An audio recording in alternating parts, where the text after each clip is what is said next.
If you mapped every single digital transaction across India, the network would look like a sprawling, highly active nervous system. In July 2026 alone, that system processed 23.6 billion individual UPI transactions. That single month moved nearly 29.9 lakh crore rupees, turning a digital interface into the central infrastructure of daily Indian commerce. UPI has reached a scale where it touches almost every citizen's wallet. Altering even a single regulation governing it threatens to disrupt the daily financial rhythm of an entire nation. That disruption seemed to arrive on August 6, 2026, when Parliament passed the Taxation and Other Laws Amendment Bill. This legislation removed a long-standing statutory block that legally prevented banks and payment networks from charging fees on electronic payment modes. Headlines immediately triggered a national panic. People assumed the decade-long policy of free digital payments, widely known as zero MDR, was dead. The most pressing anxiety was simple. Was the government about to start taking a cut every time a citizen scanned a QR code? The legislation created a sudden regulatory vacuum. With the law changed but no actual fee structure announced, nobody knew who would be stuck holding the bill for the network's upkeep. The Ministry of Finance and the Payments Council of India stepped in quickly to debunk the rumors and clarify the legal text. They established a clear first rule. Peer-to-peer transactions, sending money directly to friends and family, will remain completely free of charge. The second rule protects local commerce. Everyday purchases at neighborhood kirana stores are untouched. Neither you nor the small business owner will pay a fee to process those transactions. Since the common citizen and the small vendor are explicitly exempt, we have to look closely at who this legislation is actually targeting.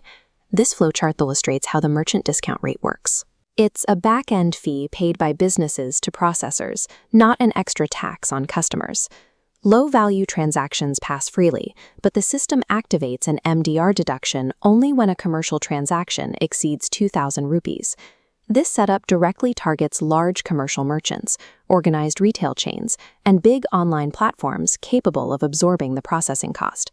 The policy acts like a highly specific economic toll booth, drawing its revenue exclusively from high-volume corporate commerce, rather than taxing individual daily livelihoods. Operating a system at India's massive scale requires continuous massive investments in server infrastructure, fraud prevention, and cybersecurity.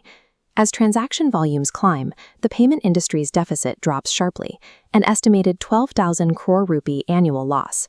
To stay afloat, a temporary band-aid was used, a green block representing 8,730 crore rupees in government incentives provided between 2022 and 2025.